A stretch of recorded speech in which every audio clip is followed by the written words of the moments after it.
In a world without steel, without armor, the first humans faced titans.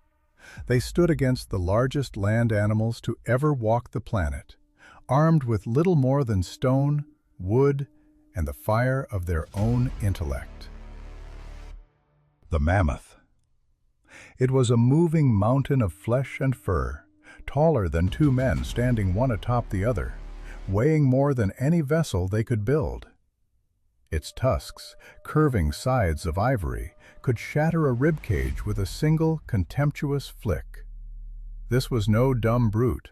It knew the scent of man on the wind, could discern the snap of a twig underfoot from miles away, and committed the contours of every dangerous ravine and deadfall to an ancient memory.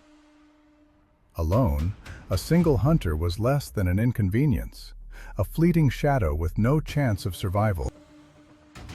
But the hunt was never a solitary affair. It was a covenant, a collective enterprise of the entire clan. The pursuit began not with the throwing of a spear, but with days of silent observation. They studied the migration paths, the patterns in the trampled earth, the subtle shifts in the wind. They waited, with the patience of stone, for the perfect vulnerability. A young mammoth straying from the herd, an old bull weakened by age, or an individual wounded in a territorial dispute. When no such weakness presented itself, they weaponized the landscape itself. A sheer cliff face, a treacherous bog, a canyon of deep, binding snow, these became their allies.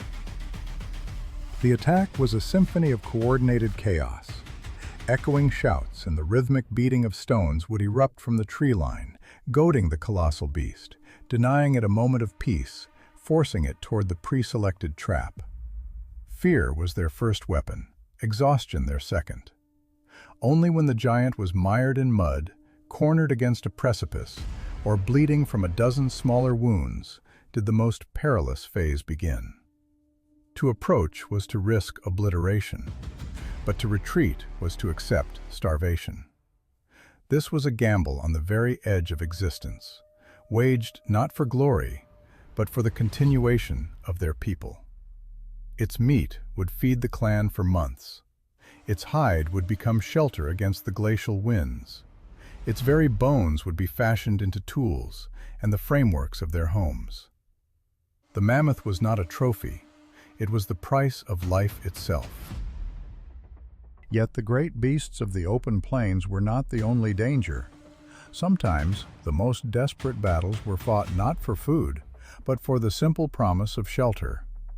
Within the earth's dark recesses dwelled another power, the cave bear. Weighing nearly a ton, it could rear up to a height twice that of a man, its immense claws capable of stripping flesh from bone as easily as bark from a tree.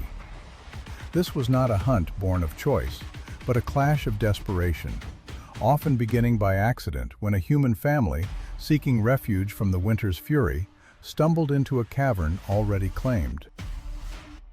In the suffocating dark, there was no room for grand strategy. A thrown spear lost its momentum in a few feet. The only frontier was fire, a flickering line drawn between existence and annihilation. The bear, defending the den where it would survive the frozen months, feared little. It fought for its territory, its life. Healed fractures on ancient human remains tell a silent story of these brutal encounters, of wounds that should have been fatal, of survivors who limped back to their clan, carrying the scars of the underworld. This was not a hunt. It was a war for a place in the world. A human entered the cave not as a master, but as a supplicant, earning their dominion only through survival. And in the shadows between the plains and the caves, a different kind of death waited. The saber-toothed cat did not chase. It watched. It was a creature of ambush, a specter of sudden, devastating silence, with fangs longer than a human hand. A single, calculated leap from cover, and the struggle was over before it began. For this predator, a lone human was the easiest of prey. But humanity's strength was never in the individual. They learned to read the unnatural stillness of the forest, to interpret the language of frightened birds. They moved as one, a vigilant, cohesive unit, where fire became their shield, a perimeter of light and heat that the great cat hesitated to cross. These were not battles for dominion, but for existence. Against tusk, claw, and fang, humanity's greatest weapon was forged, not the sharpened stone, but the shared mind. They did not conquer the world by being the strongest, but by learning to stand together, a fragile but brilliant fire against the encroaching dark. It was a world of calculated silence, a world the saber-toothed cat preferred not to cross. The sudden eruption of shouts, the chaotic dance of torchlight, the unpredictable surge of bodies, all of it shattered the delicate architecture of the ambush. The Smilodon was an engine of lethality, a predator perfected for the solitary kill. But the upright ape had become something else, something dangerous.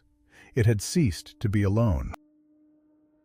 In the brutal arithmetic of these ancient encounters, there was no consistent victor. Sometimes the beast prevailed, its power overwhelming. Sometimes the small, frail figures of men would stand their ground. But over the uncounted centuries, the balance began to shift. It was not a change wrought by strength, but by something far more potent: memory. It was a victory of coordination, and of a strange, new sensation that began to stalk the predator itself. A primal hesitation, a flicker of fear. The question was no longer simply who was the hunter and who was the hunted, but who possessed the capacity to learn. This struggle for dominance played out in the battle for the cave. In the vast, frozen expanse of the Pleistocene, a cave was a treasure beyond measure. It was warmth, dryness, a bastion against the howling wind and the things that moved in the dark. In this unforgiving world, it was more valuable than any weapon. But humanity was not the only creature to grasp its worth. The hyenas would come, a chattering, relentless tide drawn by the scent of marrow. Their clans were a force of noise and persistence, driven by a patience born of scavenging. They rarely initiated a direct assault, but they would return, again and again, testing the boundaries, their calls echoing in the night. The great cave bears arrived for the deep silence of winter. For them the cave was a place of slumber, a sacred torpor, and any who dared disturb it became an enemy of an ancient and terrible power. And then there were the humans, who came seeking a home. They came for a place to kindle a fire, to shield their young, to wait out the crushing cold. The layer refinitely. The strata reveal the reign of hyenas, their bones littering the floor. Then, a layer of earth, and the signs of bears who drove them out. Above that, the ash and flint of human occupation. And then the cycle would begin anew. Humans answered with fire, with the acrid sting of smoke, and with the simple, unnerving power of their constant presence. Hyenas countered with numbers and an inexhaustible patience. The bears, with the sheer, uncompromising force of their territorial right. This was not a war in the way we understand it. It was a relentless competition for space, a slow, grinding contest where survival belonged to those who knew when to wait, when to return, and how to adapt. The cave did not choose the strongest. It remained with the one who could hold it the longest. When they left its shelter, they entered a different domain, the hunt, an arena with no right to error. They moved out in search of prey, bound by a single, unforgiving truth: there would be no second chances. The hunt of the Stone Age was not a contest between hero and beast. It was a collective operation, a grim ballet where every role carried the price of life. One misplaced footfall, and the fury of a wounded bison could shatter bone. One errant spear, and a hunter was suddenly too close, caught within the arc of horn or tusk. A great beast did not flee immediately. It fought back, goring, breaking, trampling any who stumbled or fell behind. If one hunter fell, the group lost a provider. If another suffered a broken leg, the group lost its speed. And to lose speed was to lose the chance to survive the coming winter. Therefore, every hunt began not with a cry of courage, but with cold calculation. They chose the terrain, judged the direction of the wind, mapped the paths of retreat. The weaker members were positioned to the rear, the most experienced at the fore. Each individual knew their place, not by command, but by the brutal lessons of experience. They could not afford the luxury of bravado. They could not risk the fate of the clan on a gamble. The hunt was a cold, restrained, and meticulously calibrated procedure. The survival of the group depended entirely on precision. And so, the most vital human capacity was not strength, but the unerring ability to not make a mistake. Mankind possessed no armor of thick hide, no claws to rend flesh, no fangs to deliver the killing bite. But from the human mind, an extension of its will was born: the spear. This simple shaft of wood with a sharpened point altered the calculus of existence. It granted distance, and in this world, distance was life. Fangs and claws are instruments of intimacy, of desperate, close-quarter combat. The spear introduced the concept of the remote kill. It could stop a charge before it connected, delivering a fatal blow before the beast could bring its own natural weapons to bear. The true contest was never one of flesh and bone, but of memory against instinct, of the fragile, brilliant mind against the ancient, unthinking might of the wild. Silence. The tall grass sways, not with the wind, but with a presence. For thousands of generations, this sensation meant only one thing: run. It was the ancient, hardwired law of survival. But on one day, in one moment, that law was broken. The most primitive spear did not make humanity strong. It made it dangerous. It was a simple length of sharpened wood, yet it fundamentally altered the primordial equation of power. It transformed a creature of prey into a true adversary. The spear was not a weapon of elegant precision, demanding a perfect throw from a distance. Its genius lay in its brutal simplicity. It could stab, creating a lethal distance. It could hold a predator at bay, a wooden extension of the will. It could push, turning a desperate defense into a controlled confrontation. When one spear became several, a wall of points emerged from the savanna, a bristling, lethal barrier that even the most formidable carnivore would hesitate to test. Hunting ceased to be a frantic scramble and became a coordinated art. One hunter would feint, drawing the beast's deadly focus. Another would strike from the flank, a sudden, piercing blow. A third would stand ready, a guardian against the inevitable, violent reaction. The fangs and claws of the wild are products of millennia of slow, grinding evolution. But the spear could be perfected in an afternoon. It could be improved, its lessons passed from one mind to another, from one generation to the next. With each passing season, it grew longer, its point harder, its balance more true. The scales of power had shifted, not in favor of muscle and sinew, but toward intellect and coordination. The spear did not grant humanity the strength of a lion, but it bestowed something far greater. It made humanity unassailable.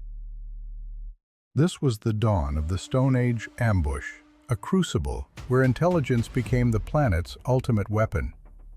In these lethal theaters, raw strength was a fleeting advantage.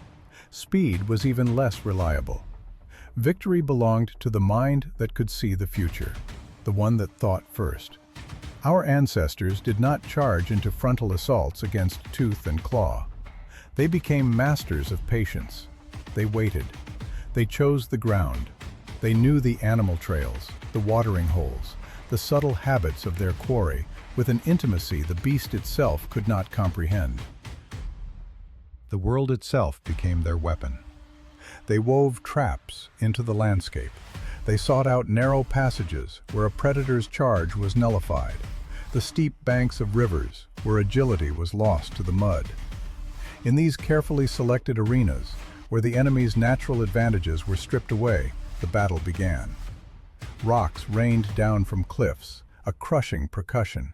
Spears stabbed from the flanks, a disciplined chorus of death. Panic, expertly sown, would do the rest. The ambush demanded not brute force, but memory, patience, and the sacred pact to act as one. Intellect had become a fortress that no fang could shatter. This was the iron law of the collective. The lone hunter, even armed with a spear, was still just prey. A fleeting distraction, a moment of overconfidence, and the story would end in a bloody footnote. But a group was a threat. A group was a problem a predator's mind could not easily solve. While the beast fixated on a single target, it made a fatal error. As it lunged for one, it received a blow from another. The collective was a living organism that distributed risk. A wounded hunter did not necessarily die. They were protected, pulled back from the line. The exhausted could retreat, their place taken by another. Alone, one could never hunt the great beasts that roamed this ancient world. Alone, one could not defend the young or hold precious territory. The collective was not a mindless mob.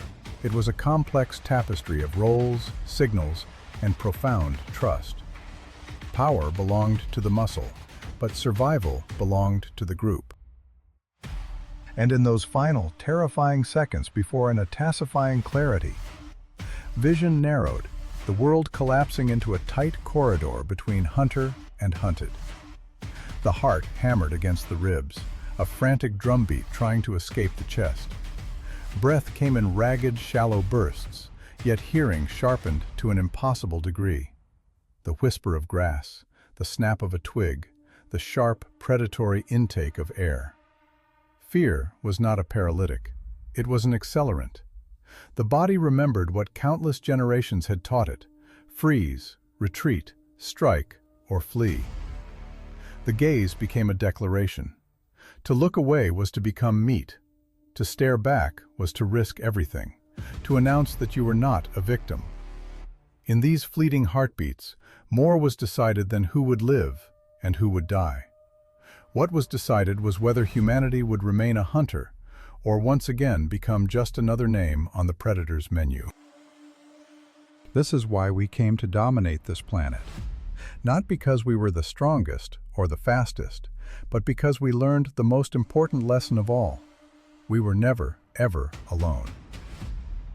In the vast, unforgiving theater of the Stone Age, a fundamental rule had stopped working. The act of running, the most primal of all survival instincts, had become a death sentence. For the great carnivores of that epoch, humanity was a strange and frustrating quarry. Devoid of rending claws or powerful fangs, lacking the explosive speed of the Plains game, early man was, by all accounts, an inferior physical specimen. But he possessed one fatal vulnerability that predators had learned to exploit with brutal efficiency. He tired.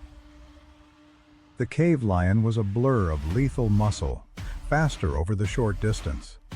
The wolf was a machine of endurance, capable of loping for mile upon mile. The hyena was a master of patience, a shadow of relentless pursuit. For a human, flight almost invariably ended in the same terrifying sequence. The burning in the lungs, the leaden weight in the legs, the stumble, the fall.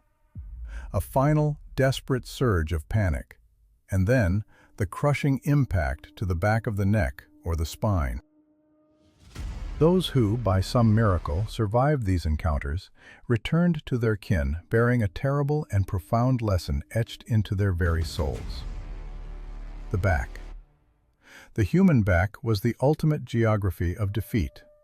To turn and run was to present an invitation, to signal the end of the contest.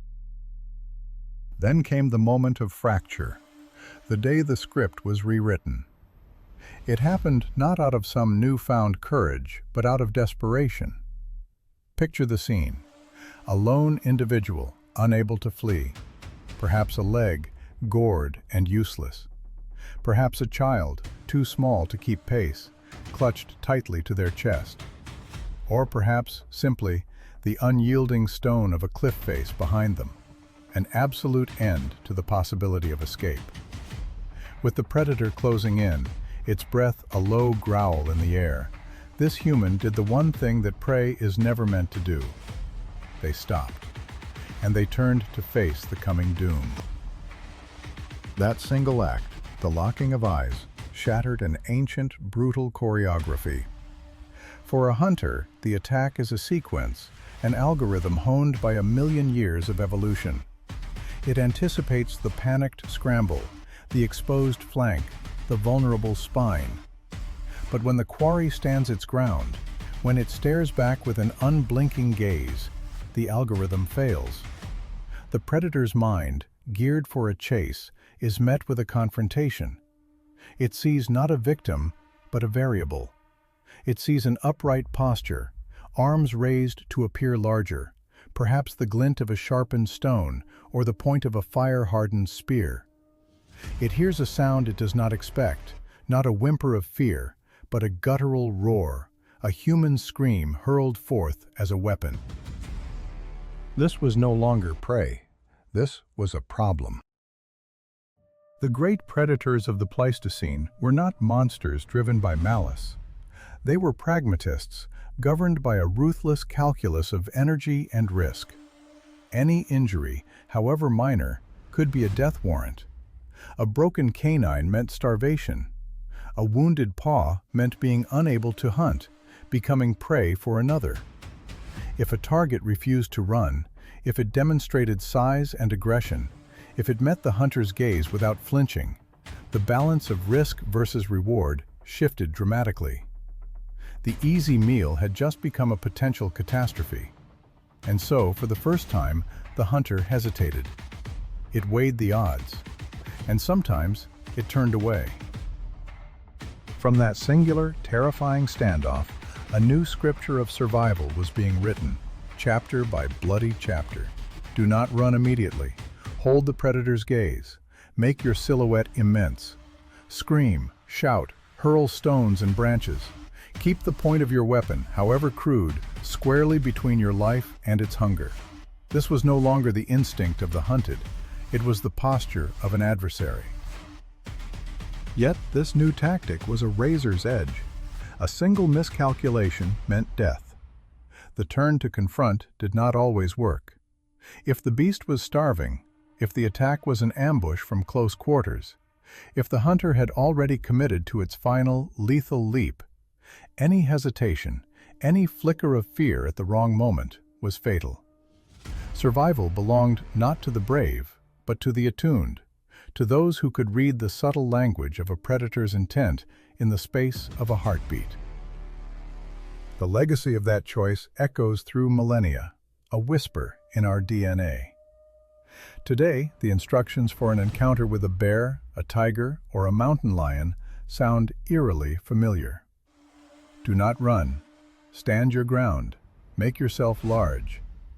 It is knowledge not invented, but earned, paid for in blood and terror on a forgotten savanna. The first human who stoned that moment, they understood the ultimate truth. Sometimes, to live, you must first cease to be prey, if only for a few precious seconds. Then came fire, a revolution born not of posture, but of stolen starlight. In the suffocating darkness of the primordial night, the world beyond the cave mouth was an alien territory, owned by other eyes, other hungers. For the first time in history, man held a weapon that could be seen from a distance. But this was not yet victory. For many creatures, fire was an aberration. The searing, unnatural light, the acrid smell of smoke, the chaotic dancing motion. It violated instinct. It warped distance and perception. It made the small human figure appear a monster of flickering shadow and light. For many, this was enough to keep the darkness at bay. But not for all. In the deep black, just beyond the reach of the flame, some predators watched. And they learned. They learned to overcome the fear of the light, to see the fire not as a barrier, but as a beacon that illuminated their next meal. The greatest battle was never against the fang or the claw. It was against the terror within, against the instinct to turn and run into the accepting darkness. For generations, the great cave lions had studied the flickering anomaly. They were not merely frightened, they were students of its rhythm, observing from the oppressive dark, waiting for the moment the flames would weaken. Hyenas, masters of the periphery, learned to skirt the edge of the light, their courage growing as the fire shrank. They would dart in, stealing scraps of a kill from the very boundary of the camp. Wolves held back, testing the scent of smoke on the wind, gauging the reactions of the figures within the glow, habituating themselves to this new element in their world. The fire was a deterrent, but it did not grant invincibility. And in this lay the deadliest error. Humanity began to trust the flame too much. As the fuel dwindled to embers, as a sudden gust of wind threatened to plunge the world back into darkness, a fatal complacency would descend upon the group. The hunter in the shadows was not waiting for the flame to die. It was waiting for the mistake. Its true power was never the heat alone. It was a weapon of the mind. The light carved out a dominion of controlled space. The smoke was a cloak, masking the scent of the vulnerable. The unpredictable dance of sparks was a deterrent born of chaos. For the first time, our ancestors could sculpt a sanctuary from the night. But this circle of light was a fragile thing. There were scenarios where the pact was broken, an ambush from downwind where the beast could approach undetected, the desperation of a starving hunter, or the primal fury of a mother defending her young. In these moments, the terror of the flame was eclipsed. And in that terrifying instant, humanity learned a humbling truth. Fire was not a shield. It was merely a reprieve. It did not offer safety. It only purchased time. Even now we carry this ancestral memory, huddling close to a campfire, peering into the darkness that presses in just beyond its reach. We still live by the ancient rules of the flame. Fire did not make humanity the master of the world. It simply made it visible. To the night, the flame was a declaration, "I am here." But to the most patient predators, it whispered something else entirely. "I am weary. I am waiting for the dawn."